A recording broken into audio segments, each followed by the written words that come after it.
Abu Dujana Simak bin Harasya merupakan salah satu sahabat Nabi Muhammad SAW yang sangat taat pada Allah Subhanahu wa Ta'ala.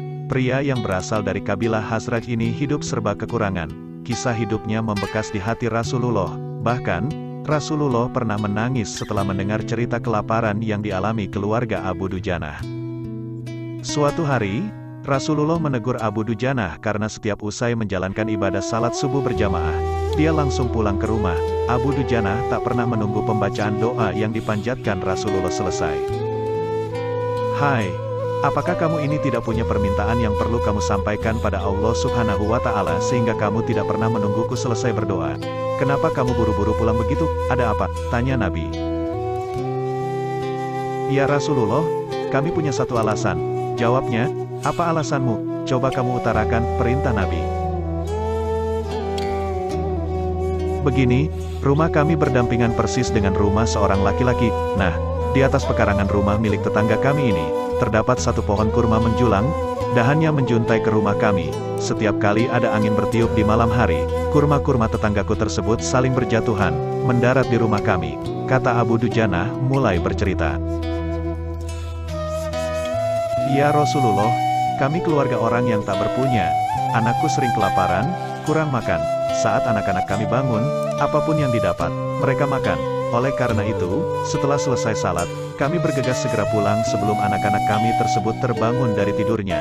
Kami kumpulkan kurma-kurma milik tetangga kami tersebut yang berceceran di rumah, lalu kami haturkan kepada pemiliknya, sambungnya. Abu Dujana melanjutkan, suatu saat dia terlambat pulang ke rumah, anaknya terbangun dan menemukan kurma tetangga yang jatuh dari pohonnya. Tak menunggu lama, sang anak langsung memakan kurma tersebut. Mata kepala saya sendiri menyaksikan, tampak ia sedang mengunyah kurma basah di dalam mulutnya. Ia habis memungut kurma yang telah jatuh di rumah kami semalam. Mengetahui itu, lalu jari-jari tangan kami masukkan ke mulut anakku itu. Kami keluarkan apapun yang ada di sana, jelasnya. Abu Dujana tak pernah membiarkan anaknya memakan kurma milik orang lain. Dia tak ingin makanan haram itu menyebabkan keluarganya mendapat siksaan pedih di akhirat kelak.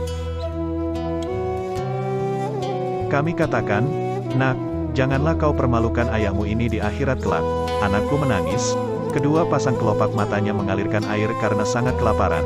Wahai baginda Nabi, kami katakan kembali kepada anakku itu, hingga nyawamu lepas pun, aku tidak akan rela meninggalkan harta haram dalam perutmu. Seluruh isi perut yang haram itu, akan aku keluarkan dan akan aku kembalikan bersama kurma-kurma yang lain kepada pemiliknya yang berhak.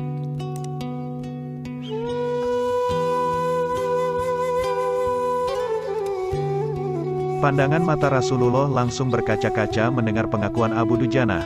Butiran air mata mulianya berderai begitu deras. Rasulullah mulai mencari tahu siapa sebenarnya pemilik pohon kurma yang dimaksud Abu Dujana. Abu Dujana pun menjelaskan, pohon kurma tersebut milik seorang laki-laki munafik. Tanpa basa-basi, Nabi Muhammad SAW mengundang pemilik pohon kurma. Rasulullah menawar pohon kurma dengan harga yang sangat tinggi. Bisakah tidak jika aku minta kamu menjual pohon kurma yang kamu miliki itu? Aku akan membelinya dengan 10 kali lipat dari pohon kurma itu sendiri. Pohonnya terbuat dari batu zamrud berwarna biru, disirami dengan emas merah, tangkainya dari mutiara putih. Di situ tersedia bidadari yang cantik jelita sesuai dengan hitungan buah kurma yang ada, kata Rasulullah. Pria munafik itu lantas menjawab dengan tegas, saya tak pernah berdagang dengan memakai sistem jatuh tempo. Saya tidak mau menjual apapun kecuali dengan uang kontan dan tidak pakai janji kapan-kapan. Tiba-tiba, Abu Bakar As-Siddiq datang. Ia menegaskan langsung melunasi pembayaran pohon kurma tersebut. Ya sudah, aku beli dengan 10 kali lipat dari tumbuhan kurma milik Pak Fulan yang varietasnya tidak ada di kota ini, lebih bagus jenisnya, ujar Abu Bakar. Pria munafik terlihat sangat kegirangan. Dia akhirnya menyerahkan pohon kurma secara simbolis kepada Abu Bakar. Selanjutnya Abu Bakar menyerahkan pohon kurma kepada Abu Dujana. Rasulullah kemudian bersabda, "Hai Abu Bakar, aku yang menanggung gantinya untukmu." Mendengar sabda Nabi ini, Abu Bakar bergembira bukan main. Begitu pula Abu Dujanah. Sedangkan si munafik berlalu. Dia berjalan mendatangi istrinya, lalu menyampaikan kisah yang baru saja terjadi. Aku telah mendapat untung banyak hari ini. Aku dapat 10 pohon kurma yang lebih bagus. Padahal kurma yang aku jual itu masih tetap berada di pekarangan rumahku. Aku tetap yang akan memakannya lebih dahulu dan buah-buahnya pun tidak akan pernah aku berikan kepada tetangga kita itu sedikit pun, ucapnya. Malamnya, si munafik tertidur pulas. Keesokan harinya dia bangun dan melihat pohon kurma sudah berpindah posisi. Kini berdiri di atas tanah milik Abu Dujanah. Seolah-olah tak pernah sekalipun tampak pohon tersebut tumbuh di atas tanah si munafik. Tempat asal pohon itu tumbuh, rata dengan tanah, dia keheranan tiada taraf.